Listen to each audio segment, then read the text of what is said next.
Bonjour, nous sommes au stade Mazigou dans l'antre des Tigres d'Albi Rugby League, non pas pour suivre une rencontre de rugby à 13, mais pour vous dévoiler l'envers du décor, vous présenter toutes celles et tous ceux qui font tourner la machine du club d'Albi Rugby League.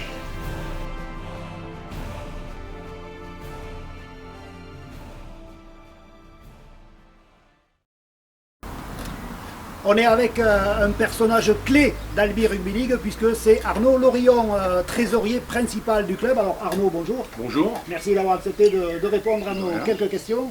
Avant de rentrer dans le détail de ton job de trésorier, on voulait savoir tout simplement comment tu as pris cette responsabilité.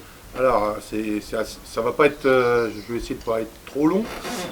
Moi, je viens de la Bretagne, donc je suis arrivé fin 2015 de Rennes. J'ai un ami qui m'a invité à une soirée COP, je me rappelle c'était chez Renault à l'époque, et j'y ai rencontré Lucien Fouillet et Maurice Lagoursette, qui m'ont dit en Bretagne il n'y a pas de rugby à 13, donc s'il n'y a pas de rugby à 13, viens voir un match, tu vas voir, ça va être sympa. Donc ce que j'ai vu un match, j'ai vu 2 matchs, j'ai vu 3 matchs, voilà. Et puis j'étais aux soirées COP, je ne faisais pas partie du COP, mais j'allais aux soirées COP, et puis de par ma profession, et puis ensuite on m'a demandé si je voulais adhérer au bureau directeur pour devenir trésorier en lieu et place de François Sablerol qui voulait prendre un peu de recul. J'ai accepté, si je ne dis pas de bêtises, c'est comme 3 ans, ça va être 2018. Donc voilà, donc je suis trésorier depuis cette date-là. Alors on va donc aborder l'épineux dossier du budget. Globalement, sur quel budget peut compter un club comme Albi Rugby League ? Le budget global pour une année normale, je parlais en année normale parce que malheureusement, ça fait 2 ans que ce n'est pas une année normale. Donc avec le Covid, avec la crise sanitaire, mais sur une année normale, on est sur un budget de 500 000 € globalement, qui représente quand même un gros budget. C'est un budget de PME quand même. Pour une association, c'est énorme. On est 3 pour gérer ça. Donc Françoise Sablerol, on a différents postes. Le pôle financier, on est 3. Il y a Françoise qui gère tout ce qui est subvention, dossier de subvention, le suivi des factures, etc. Didier Brouze qui me seconde sur toute la partie défraiement. Donc il vérifie, il m'envoie, et puis moi je m'occupe de tout le reste, c'est-à-dire tout ce qui est facturation des fournisseurs, négociation avec les fournisseurs, les gros postes de charge, pour pouvoir baisser au maximum les charges, pour pouvoir embaucher des joueurs qui sont peut-être un peu plus chers, mais qui sont bien meilleurs. Voilà. Alors en termes de pourcentage, on sait que le budget il est composé de subventions des collectivités locales, de partenaires privés. Est-ce qu'on peut en savoir un petit peu plus sur justement la part des personnes, des partenaires privés et la part des collectivités locales? Alors toujours pareil, sur une année normale, on est, alors si on fait des grandes masses, on est sur la vente.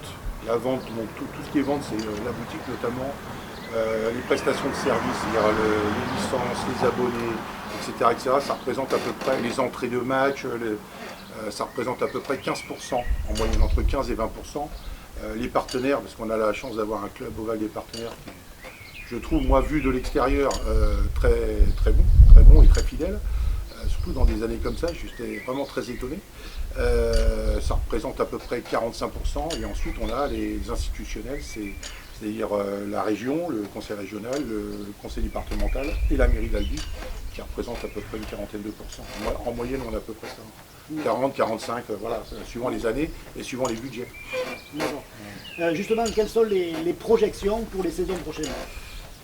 Alors, 2021 est une année élective, donc il va y avoir un nouveau bureau de nommé.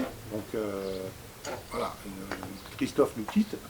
Il y aura un nouveau président qui va nous donner certainement sa façon de voir et puis sa vision des choses. Moi, honnêtement, aujourd'hui, je ne peux pas trop m'exprimer sur le sujet. Si on veut devenir globalement, rapidement, c'est-à-dire dans les 3, 4, 5 ans, champion de France, parce que si c'est ça l'objectif, on ne pourra pas rester avec un budget de 500 000 €. Donc ça veut dire qu'il va falloir augmenter obligatoirement le budget pour pouvoir avoir des joueurs qui sont peut-être meilleurs, et donc avoir un niveau supérieur qui nous permette de réussir le challenge. Si c'est ça le challenge, mais moi je ne serai pas président en tout cas. Alors justement, si on se projette encore un petit peu plus loin, pour avoir un effectif 100% pro, peut se projeter sur un budget de combien? Pour avoir que des salariés. Si on voulait avoir 25 joueurs pro. Ouais, alors là, on est passé déjà en 3 ans, on est passé de 3 salariés à 11. Donc c'est déjà plutôt pas mal. Belle progression. Mais si on voulait avoir que des salariés, on serait à un budget de 800, je pense. Minimum, on serait à un budget de 800 000. C'est atteignable? Après, je suis pas. Alors, il faut.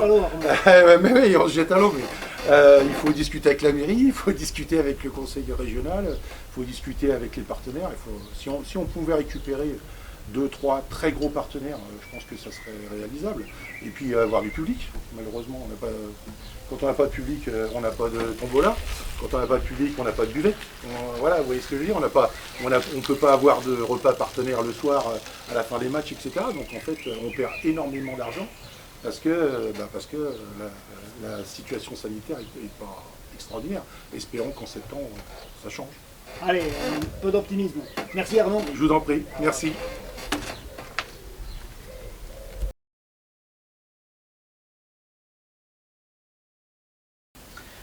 On est avec Didier Savaté, responsable de la boutique d'Albi Rugby League. Alors Didier, bonjour. Bonjour. Avant de rentrer dans le détail de ton activité à la boutique, est-ce que tu pourrais nous dire comment tu es arrivé responsable de cette boutique? Ben, pour moi, c'est un peu une histoire de famille, parce que bon, je suis le papa de Gaëtan Sabaté qui joue à l'ARL là-bas, et je suis un grand copain avec Jean-Philippe Yesch. Moi, je m'occupais des juniors d'Albi, où m'avait fait venir ma belle-sœur Christine Alran et Pascal Mazars, qui s'occupaient à l'époque de l'école de Villefranche d'Albi. Et puis j'ai fait mes années à Albi en tant que dirigeant, éducateur, je me suis occupé des juniors, un peu tout dans les petits clubs. Puis j'ai voulu voir autre chose, et bon, Anthony est venu à Albi, puis est parti au Théo comme tout le monde le sait. Puis Gaëtan est venu à Albi, a fait de belles saisons ici, il s'est éclaté. J'ai rencontré les gens d'Albi, j'ai vu que c'était un bon club, qui voulait en avancer, qui avait des objectifs, des priorités. Le projet sportif m'intéressait, donc j'ai dit à Christophe qu'il n'y avait pas de souci, que je pouvais l'intégrer à l'équipe d'Albi sans problème. Et je me suis occupé des juniors avec Jean-Philippe jusqu'en 2016. Jean-Philippe était parti l'année d'avant, on a gagné la Coupe de France avec ces fameux juniors. Une belle génération. Puis j'avais senti que j'avais fait un peu le tour de moi, de tout. J'étais un peu lassé de me déplacer tous les week-ends. Donc je suis allé voir Christophe et j'ai dit, bon écoute, je ne veux pas quitter le club parce que j'ai de belles années à ce club. Ce club m'a beaucoup apporté. Si tu veux, je peux venir en tant que dirigeant si tu as besoin de moi. Il me dit, ça tombe bien, j'ai besoin de quelqu'un pour s'occuper des maillots, des packaging. Je dis, bah, écoute, ça me va très bien, je prends le poste, il n'y a pas de problème. Et je suis tombé dedans et voilà. Alors justement, on va se focaliser un petit peu sur cette boutique. Est-ce que tu peux nous la présenter un petit peu plus en détail? Oui, pas de souci. La boutique a été créée pour le public quand ils viennent au stade pour pouvoir s'identifier un peu plus aux joueurs, acheter le polo du club, acheter... C'est un peu ce qui manque dans tous ces clubs d'élite 1. C'est la partie merchandising du club qui intéresse pas mal les jeunes. Bon, nous, au sein du club, on fournit quand même pas mal d'équipements grâce à nos partenaires. Et puis, la mairie nous a mis à disposition de ce chalet. Et puis, on a dit, pourquoi pas créer une boutique. Donc, on a créé une boutique qu'on a ouvert en ligne sur le site de l'ARL. Alors, quels sont les produits justement qui se vendent le mieux? Ah ben, pour l'instant, le produit phare, c'est quand même le maillot qui se vend pas trop mal. Bon, après, on n'est pas le stade toulousain ni toutes ces grosses écuries. Quand on vend 5 maillots dans la saison, on a fait le tour de beaucoup. Mais bon, on vend des polos qui sont à des prix abordables, on vend des casquettes, des bonnets pour l'hiver, des écharpes. Ça nous permet d'alimenter les jours de match, les tombolas de Bourriche ou Mendello qui font partie de la boutique. Ça nous a permis de signer un partenariat avec une société d'équipementiers sportifs qui nous fait confiance, qui est partenaire du club et qui nous aide pas mal. Donc tout l'un dans l'autre, on s'y retrouve, on a pas mal de marchandises, des ballons, et ça nous sert les soirs de tombola, les soirs de repas de partenaires, on peut alimenter avec des lots. Les gens peuvent se faire des cadeaux à Noël pour la fête des pères. Après on est accessible, il y a nos numéros de téléphone sur le site, on peut nous appeler, on vient, on ouvre. Sinon on ouvre tous les jours de match et les jours d'entraînement. Alors tu l'as dit, il y a donc une boutique en ligne, hein, ça c'est un vrai plus. Quels sont les projets pour l'avenir? Les projets, c'est de développer encore plus le club au niveau sportif, que ce soit vraiment équipé comme un club d'élite, c'est-à-dire avec tous les mêmes survêtements, les t-shirts d'échauffement avec les partenaires dessus, montrer une belle image du club quoi, à travers le rugby français. Merci Didier. Merci à toi. Bon courage. Merci.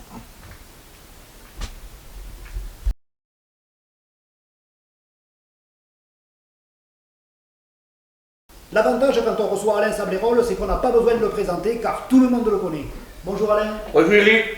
Alors tu es donc le responsable des matchs, de l'organisation des matchs sur Albi. Comment se déroule une journée type? Alors, la journée se déroule pas tout à fait la journée, puisque la semaine, il faut contacter déjà les internes et les hôpitaux, puisqu'on a obligation d'avoir un médecin au stade, et MEPS, la sécurité à l'entrée au stade. Une fois ça fait, la semaine c'est fini, on arrive le samedi matin, puisque je joue le samedi soir, on arrive le samedi matin vers 11h, on met en place tous les panneaux, tout ce qui est la décoration du stade. Et après, quand le match commence, c'est vers 15h, là on met en place des ballons pour les arbitres, la boire pour les arbitres, on fait venir les gens de sécurité bénévoles du club, il en faut un pour aller chercher l'arbitre au milieu de terrain, et un pour surveiller l'entrekiné, qu'il n'y ait pas de débordement.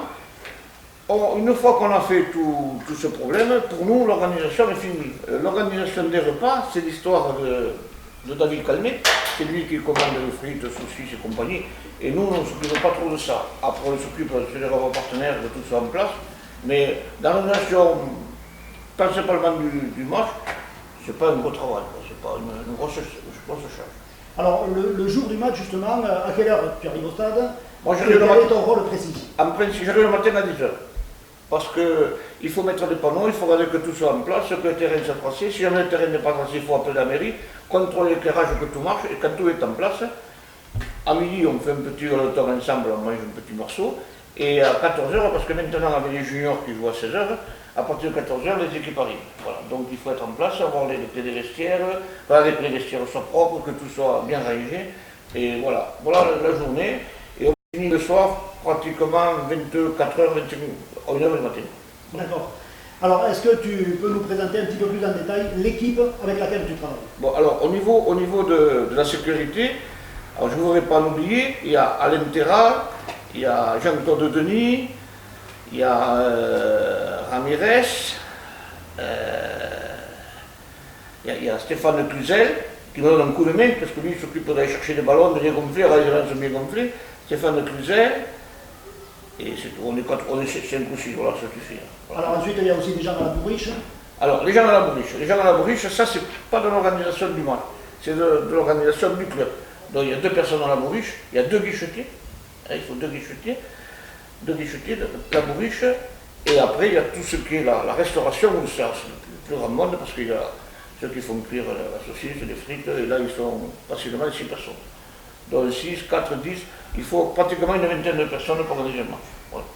Alors, avant de se quitter, je ne peux pas résister à l'envie de te poser une question sur l'arbitrage. Bien sûr, toi qui as été arbitre international, comment juges-tu globalement le niveau d'arbitrage en France actuellement? Alors, je ne le trouve pas très bon, mais pas tous. Voilà. Il y a des arbitres qui font des très bonnes rencontres. Moi, je pense qu'un gars comme Vincent, il fait des prestations formidables. Il a la tenue, la prestance, l'arbitrage. C'est un gars qui se trompe pas beaucoup, il est un très bon arbitre. Il y a Crespo, il y a Poumès. Mais après, je trouve que ça manque de prestations dans l'arbitrage. On ne voit pas des arbitres qui s'imposent dans un match. Voilà, on voit des arbitres qui arbitrent. Voilà, c'est tout. Et je trouve que ça manque de prestations. Alors, cette histoire d'arbitre de touche qui se parle avec l'arbitre, pour moi personnellement, mais moi je suis un vieux, c'est pas bon. Pour moi, c'est pas bon parce que pour moi, ça le perturbe l'arbitre centre. Moi, j'aurais pas aimé qu'on me parle à l'oreille. Quand j'ai arbitré, j'aurais pas aimé de ça. Et je trouve que moi, j'avais à l'époque, on faisait des trios, et les arbitres rentraient sur le terrain quand il y avait des fautes, tout. Et les gens, au moins, voyaient que l'arbitre de touche participe à la rencontre. Alors que là, on dit, qu'est-ce qu'il fait?